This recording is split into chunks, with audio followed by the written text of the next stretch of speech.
ఏదైతే సంజయ్ రెడ్డి గారు ఉన్నారో గత వారం రోజుల నుంచి జరిగిన కొన్ని సంఘటనల కారణంగా మీకు ఏమైనా థ్రెడ్నింగ్స్ లాంటివి కానీ ఏమైనా వచ్చినాయి? ఎందుకంటే మీరు ఉన్నట్టుగా మీరు కొన్ని దగ్గర మాట్లాడిన పరిస్థితి.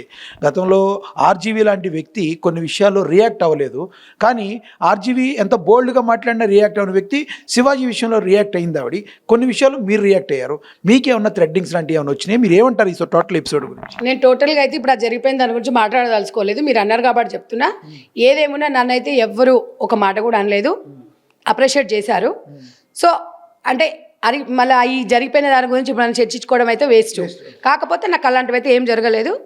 ఒక తెలుగు మహిళగా రాష్ట్రాలు కూడా ఓకే అని అన్నారు తప్ప అట్లా బెదిరింపులు అట్లా ఏం లేదు. ఒక ఆడబిడ్డగానే, ఒక అక్కగానే, ఒక చెల్లెగానే నన్ను ఓన్ చేసుకున్నారు. అనసూయ ఒక కౌంటర్ ఇచ్చారు, ఎవరైతే కొంతమంది పరాన్న జీవులు మా మీద బతుకుతారు. నేను ఇప్పుడు అనసూయ గురించి ఇంకా నేను మాట్లాడదలుచుకోలేదు, ఎందుకంటే అది అయిపోయింది. మళ్ళీ అది అయిపోయిన దాన్ని తీసుకొచ్చుకొని మనం దాని గురించి మాట్లాడడం మనకు అనవసరం.